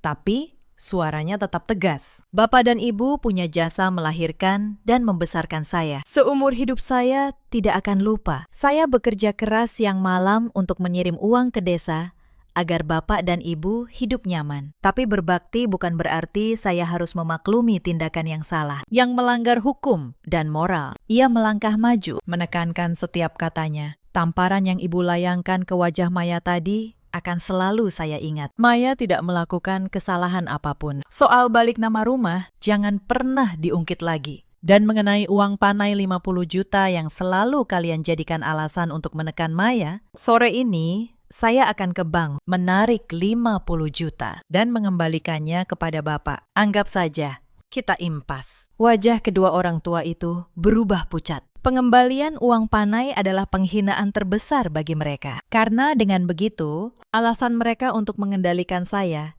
hilang sudah. Tapi keserakahan tidak pernah mengenal kata menyerah. Mereka justru menyiapkan serangan yang jauh lebih kejam. Malam itu, suasana di apartemen mencekam. Orang tua Bima mengurung diri di kamar tamu. Bima mengajak saya bicara di balkon. Ia menggenggam tangan saya erat. Maya, maafkan saya. Saya tidak menyangka mereka sejauh ini. Apapun yang terjadi, saya akan melindungimu. Kamu tidak sendirian. Saya bersandar di bahunya. Untuk pertama kalinya sejak kemarin, saya merasa sedikit tenang. Tapi firasat saya berkata, badai ini belum benar-benar berlalu. Orang dengan kepala batu dan keserakahan seperti itu tidak akan menyerah begitu saja. Firasat saya benar. Esok subuhnya, sebelum Bima bangun, calon ibu mertua sudah menunggu saya di dapur. Ia mengulurkan tangannya, telapaknya menghadap ke atas. Mana buku tabungan dan kartu ATM-mu? Serahkan semua pada saya sekarang. Ibu yang akan pegang keuangan keluarga ini. Itu sudah aturan. Menantu yang baik tidak boleh pegang uang sendiri. Saya menatapnya tenang. Maaf, Bu, gaji saya yang kelola. Untuk kebutuhan rumah tangga nanti, kita bisa atur bersama. Tapi, menyerahkan seluruh penghasilan dan tabungan, itu tidak bisa. Wajahnya mengeras. Kamu betul-betul tidak tahu diri. Di keluarga kami, perempuan tidak boleh pegang uang. Kamu mau berontak terus. Saya akan suruh Bima ceraikan kamu sebelum akad. Lihat saja, dia pasti pilih saya. Ibu kandungnya. Bukan kamu. Ia begitu yakin putranya yang pendiam akan berpihak padanya. Ia tidak pernah menyangka, justru hari itu, di tepi badai inilah, putranya akan mengambil keputusan yang paling mengejutkan dalam hidupnya. Saya hanya diam, menyimpan setiap ancaman itu dalam ingatan, karena saya mulai paham. Kesabaran saya bukan kelemahan. Ia adalah waktu yang saya kumpulkan untuk satu jawaban tegas. Keesokan paginya, langit Jakarta mendung. Bima berangkat ke kantor pagi-pagi. Ia mengecup kepala saya, meminta saya beristirahat di rumah, mengunci semua pintu, dan segera menelponnya jika terjadi sesuatu. Melihat punggungnya menghilang di balik pintu, hati saya terasa berat. Sekitar pukul 10 pagi, telepon saya berdering kencang. Di layar tertera nama Tony, rekan kerja Bima yang akan menjadi pendamping pengantin pria. Firasat buruk menyergap saya. Suara Tony di seberang terdengar panik, bercampur suara riuh rendah. Ia memberitahu bahwa orang tua Bima sedang membuat keributan di depan gerbang kantor Bima. Jantung saya serasa jatuh ke jurang. Saya menyambar jaket dan tas, lalu berlari mencari taksi. Sepanjang perjalanan, tangan saya gemetar hebat. Bima, seorang insinyur yang berdedikasi, dihormati atasan dan rekan kerja. Reputasi yang ia bangun bertahun-tahun. Dan sekarang, orang yang melahirkannya justru hendak menghancurkan semuanya. Taksi berhenti di depan gedung perkantoran tinggi. Pemandangan di depan saya membuat saya membeku. Kerumunan orang penasaran berkumpul di depan gerbang utama. Suara klakson bersahutan dengan bisik-bisik orang yang lewat. Tepat di tengah kerumunan, ada orang tua Bima. Bapak mertua memegang spanduk merah menyala dengan tulisan kuning yang dicetak sangat besar. Isi spanduk itu menyebutkan nama dan jabatan Bima, disertai tuduhan kejam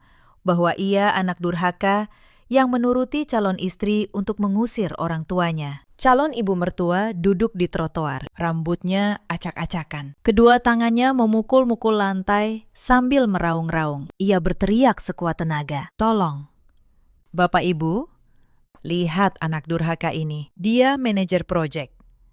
Gajinya puluhan juta. Tinggal di apartemen 3 miliar. Tapi dia tega mengusir orang tuanya dari desa di tengah malam. Dia menuruti calon istrinya yang kaya dan menghina orang tuanya yang miskin." Suaranya semakin melengking. Ya Tuhan, jasa saya mengandung dan melahirkannya, menahan lapar demi menyekolahkannya. Begini balasannya hari ini. Kalau dia tidak memberi saya 500 juta sebagai ganti air susu, saya akan benturkan kepala saya di sini sampai mati. Biar perusahaan ini ikut menanggung malu. Tuduhan palsu dan tuntutan yang tidak masuk akal itu membuat kerumunan mulai bergumam. Orang Indonesia sangat menjunjung tinggi bakti pada orang tua. Ketika mendengar seorang ibu tua menangis pilu seperti itu, banyak yang langsung memutar simpati pada Bima, menyebutnya tidak tahu balas budi. Saya berdiri di antara kerumunan. Kedua tangan mencengkeram erat tas saya. Air mata menggenang karena marah dan kasihan. Saya ingin maju membuka kedok mereka. Tapi saya tahu, jika saya muncul sekarang, segalanya akan menjadi lebih rumit. Tepat saat itu, dari lobi gedung, Bima keluar, wajahnya dingin, tanpa ekspresi. Tidak ada kepanikan, tidak ada kemarahan, hanya ketenangan yang menakutkan. Penampilannya yang rapi sangat kontras dengan keributan kumuh di hadapannya. Ia berjalan tenang menembus kerumunan dan berdiri di depan kedua orang tuanya. Ia tidak berteriak, Ia justru mengeluarkan ponselnya, mengangkatnya tinggi, dan menekan tombol perekam video. Suaranya jernih, cukup keras untuk didengar semua orang. Silahkan, Bu.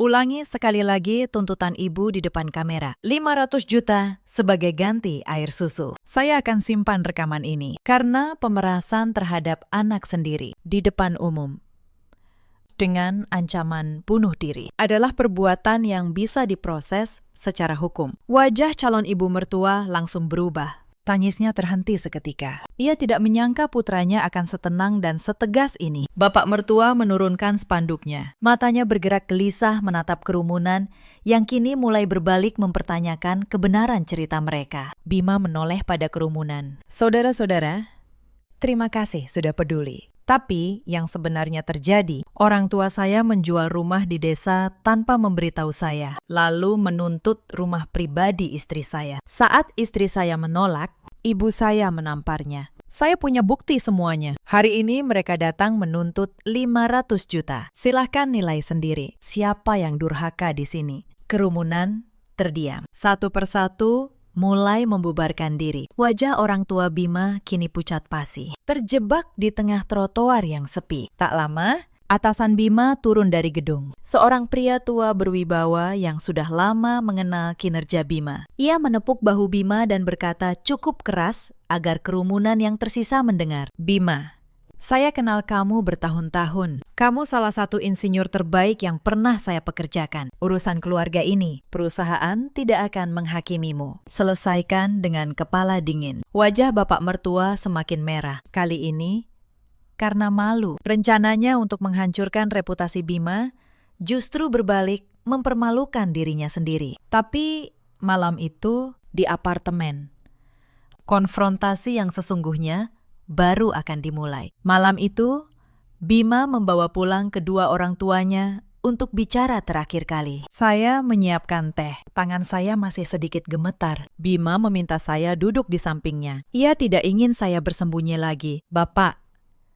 Ibu, kata Bima pelan, saya sudah memutuskan. Mulai hari ini, saya tetap akan menjadi anak yang menanggung biaya hidup Bapak dan Ibu di hari tua. Itu kewajiban saya. Tapi Bapak dan Ibu tidak bisa lagi tinggal di sini.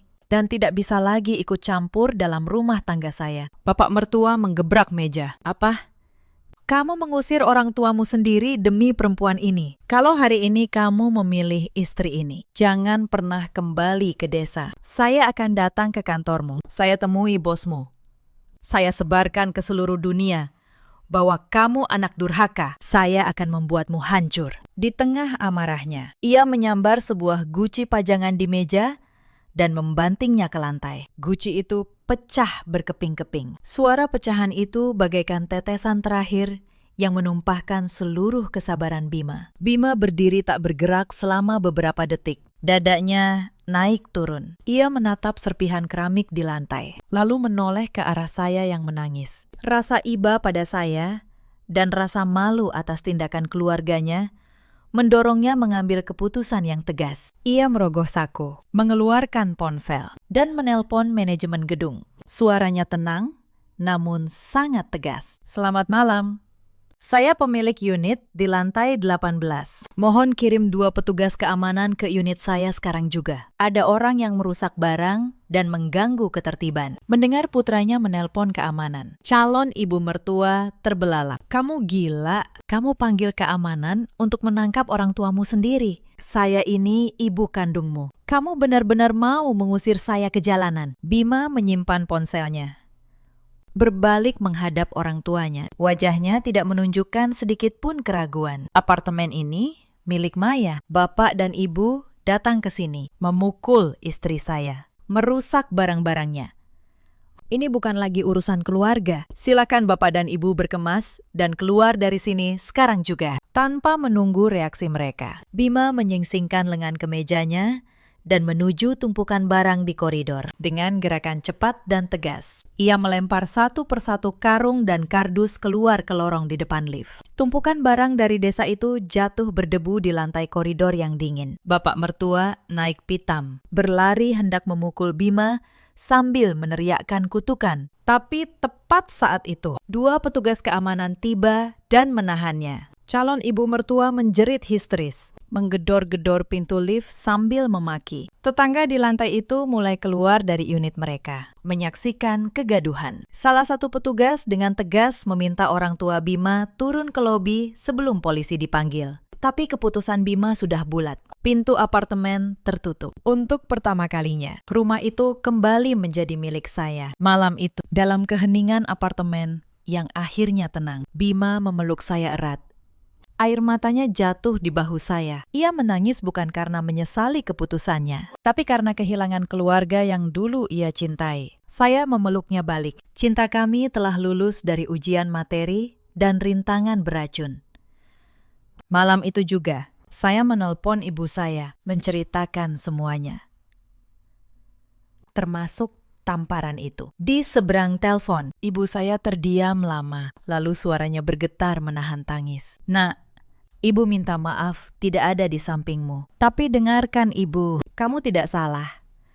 Mempertahankan harga diri bukan kesombongan. Dan Bima, suamimu, dia pria sejati. Bawa dia pulang ke sini, kapanpun kalian butuh tempat berteduh. Mendengar suara ibu saya, air mata saya kembali mengalir. Tapi kali ini, karena lega, saya tahu saya tidak pernah benar-benar sendirian. Keesokan harinya, Bima mengambil cuti. Saya menemaninya ke bank untuk mencairkan 500 juta. Memegang tumpukan uang kertas baru di tangan. Hati Bima terasa berat. Uang ini bukan untuk investasi atau bakti, melainkan harga yang harus dibayar untuk membeli kebebasan dari orang-orang terdekatnya. Kami menghubungi kantor notaris. Tempat pertemuan adalah sebuah kafe sederhana. Orang tua Bima datang lebih awal. Sikap mereka berubah.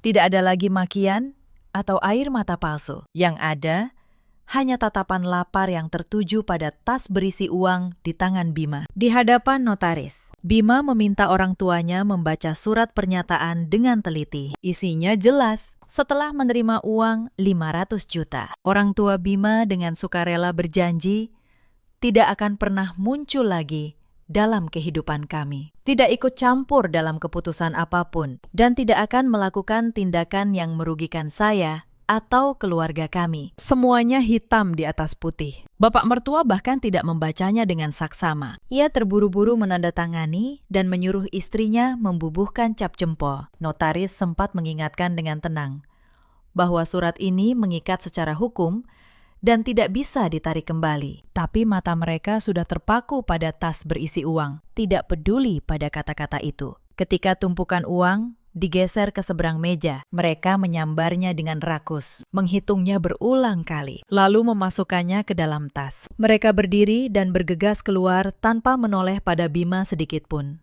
Dengan ditandatanganinya surat itu, Bima secara resmi telah memutus belenggu dari keluarga beracunnya. Saya melihat punggung Bima yang sedikit membungkuk. Saya tahu hari itu adalah hari yang paling menyakitkan dalam hidupnya. Tapi ia memilih kedamaian kami di atas segalanya. 2 hari kemudian, pernikahan kami berlangsung. Berbeda dari pernikahan pada umumnya, resepsi kami hari itu sepi dari pihak keluarga laki-laki. Deretan meja yang disediakan untuk keluarga mempelai pria kosong melompong. Sebuah keheningan kecil di tengah ruangan yang megah. Namun kekosongan itu sama sekali tidak membuat pernikahan kami suram. Sebaliknya, suasana terasa begitu hangat, tulus, dan penuh cinta sejati. Orang tua saya tidak menyalahkan Bima sedikit pun. Mereka justru semakin menyayanginya. Saat ayah saya menuntun saya ke panggung dan menyerahkan tangan saya kepada Bima, beliau menggenggam tangan menantunya. Suaranya yang lembut terdengar melalui mikrofon. Mulai hari ini, kamu bukan hanya menantu,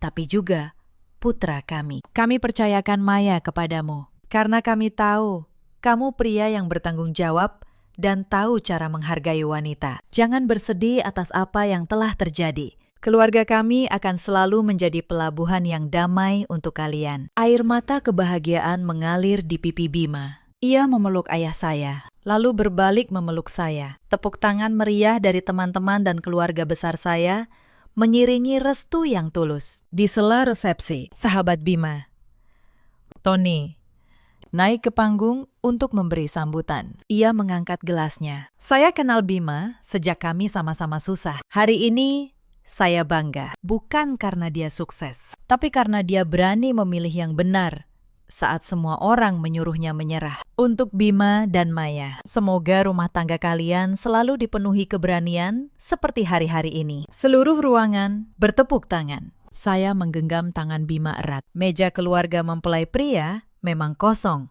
tapi hati kami penuh. Sebuah pernikahan tanpa keluarga mempelai pria, namun penuh makna, karena di sana hanya ada cinta, pengertian, dan hati yang tulus. Waktu berlalu begitu cepat. Hampir 1,5 tahun lewat sejak pernikahan yang hangat itu. Hidup saya dan Bima memasuki masa yang paling damai. Tanpa konflik, mertua menantu. Tanpa tekanan dari keluarga suami. Psikologis, kami berdua selalu tenang. Bima fokus penuh pada pekerjaannya dengan kemampuannya yang luar biasa. Ia dipromosikan menjadi direktur proyek. Penghasilannya meningkat. Setiap akhir pekan, kami menghabiskan waktu bersama orang tua saya, makan ikan goreng, sayur asem, dan sambal terasi di teras rumah mereka. Bima yang dulu pendiam, kini sering tertawa lepas. Untuk pertama kalinya, saya melihat bahunya benar-benar rileks, tanpa beban. Kami juga baru menerima kabar gembira. Saya hamil 4 bulan. Sepasang anak kembar yang sehat sedang tumbuh di dalam rahim saya. Bima setiap malam menempelkan telinganya ke perut saya, berbisik pada anak-anak kami. Berjanji akan menjadi ayah yang melindungi mereka, apapun yang terjadi. Saya pikir, kisah lama itu telah benar-benar tertutup. Tapi karma punya caranya sendiri untuk datang. Dan ia datang pada sore yang tidak pernah kami duga. Sore itu, telepon Bima berdering dari seorang kerabat di desa. Suaranya bergetar. Calon ibu mertua, kini ibu mertua saya, mengalami kecelakaan parah. Dari cerita kerabat itu, kami baru tahu apa yang terjadi pada uang 500 juta itu. Begitu mereka kembali ke desa dengan uang sebanyak itu, mereka tidak menabungnya. Bapak mertua merasa dirinya orang kaya baru. Ia membeli motor mahal, sering ke kota, dan akhirnya terjerumus dalam perjudian dan investasi bodong yang dibawa seorang kenalan. Ia yakin uangnya akan berlipat ganda dalam sebulan. Dalam waktu kurang dari setahun, 500 juta itu ludes, tak bersisa. Lebih buruk lagi, ia berutang pada banyak orang. Para penagih datang ke rumah kontrakan mereka setiap hari. Mereka jatuh miskin, bahkan lebih parah dari ketika tinggal di desa dulu. Tidak ada lagi rumah, tidak ada lagi tabungan, hanya tumpukan utang. Dalam kondisi terdesak, ibu mertua nekat bekerja kasar, mengangkut barang di pasar demi sedikit uang. Hari itu, ia tertabrak kendaraan saat menyeberang dengan beban berat di punggungnya. Ia kritis dan butuh operasi darurat yang mahal. Tidak ada satupun kerabat yang sanggup menanggung biayanya. Dalam keputusasaan, bapak mertua akhirnya menelpon, memohon pada anak yang setahun lalu mereka caci di depan umum. Bima terdiam lama setelah menutup telepon. Wajahnya menyimpan badai. Saya tahu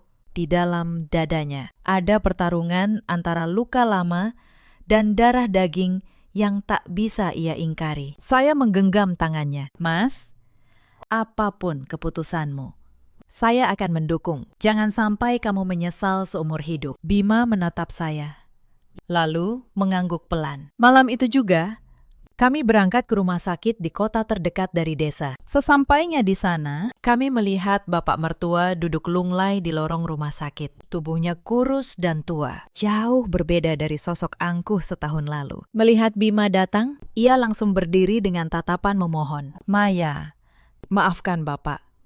Dulu kami buta dan jahat padamu selama 1,5 tahun ini. Setiap malam, Bapak menangis merindukan kalian. Tapi Bapak tidak berani menelpon. Bapak hanya berharap ibumu selamat. Di hadapan pemandangan itu, semua dendam dan sakit hati di dada saya luruh, berganti rasa iba yang manusiawi. Bima tidak banyak bicara. Ia langsung menuju kasir dan membayar uang muka. Operasi lebih dari 100 juta rupiah. Kami menunggu cemas selama 5 jam. Menjelang pagi, dokter keluar dan memberitahu bahwa operasi berhasil menyelamatkan nyawa ibu mertua. Tetapi akan ada cacat permanen dan kemungkinan ia pulih sepenuhnya sangat kecil. Bapak mertua menangis terseduh-seduh. Setelah ayahnya sedikit tenang, Bima mengajaknya bicara di taman rumah sakit. Bapak mertua berkata dengan penuh harap, "Nyawa ibumu selamat. Nanti kalau ibumu keluar dari rumah sakit, bolehkah kami menyewa kontrakan kecil dekat rumah kalian? Bapak akan bekerja serabutan. Yang penting, sesekali bisa melihat cucu." Bima menarik napas dalam-dalam. Suaranya tenang. Tidak ada nada marah, tetapi sangat tegas. "Biaya rumah sakit ibu, termasuk biaya pemulihan nanti, akan saya tanggung sepenuhnya. Saya menyelamatkan ibu karena itu kewajiban saya sebagai manusia. Semua dendam masa lalu, saya maafkan." Ia berhenti sejenak, lalu melanjutkan, "Tetapi permintaan untuk tinggal di dekat kami atau bertemu cucu dengan sangat menyesal.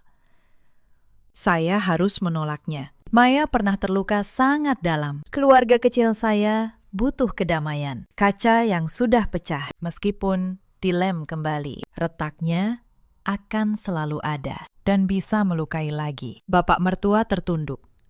Harapan terakhirnya untuk reuni keluarga hancur. Ia menyadari keserakahan dan kekejaman di masa lalu telah memutus ikatan suci itu secara permanen, tanpa makian, tanpa hinaan. Penolakan yang lembut namun mutlak dari Bima adalah hukuman terberat baginya. Ia hanya mengangguk.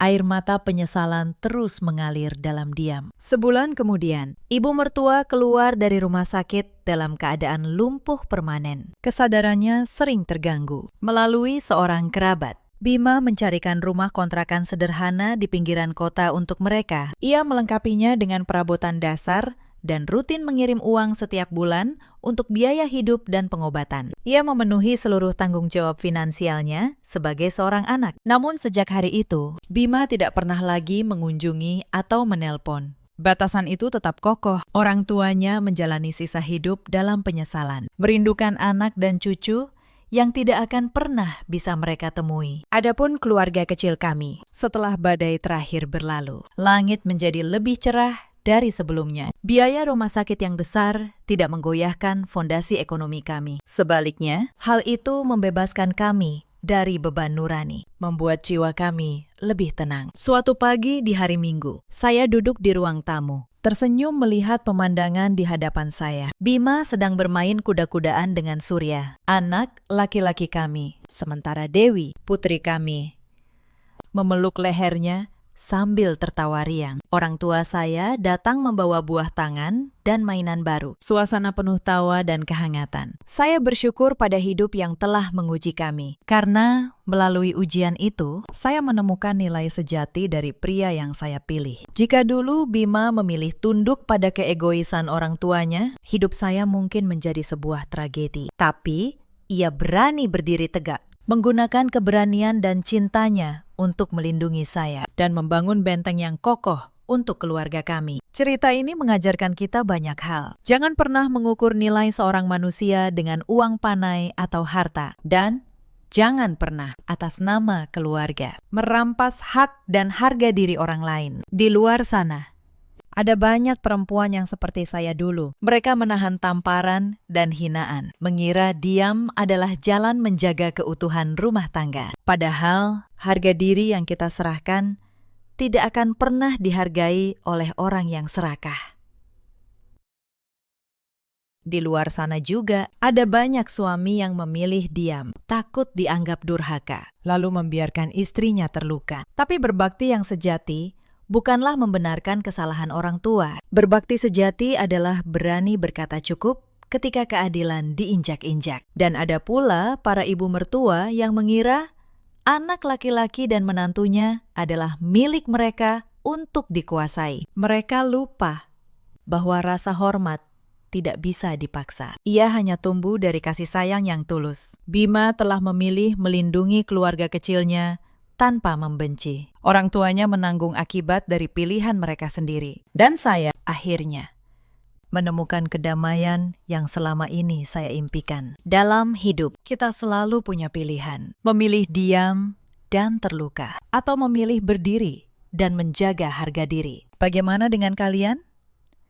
Ceritakan kisah kalian di kolom komentar. Jika kisah ini menyentuh hati kalian, jangan lupa tekan like dan berlangganan. Terima kasih sudah menemani sampai akhir. Sampai jumpa di cerita berikutnya.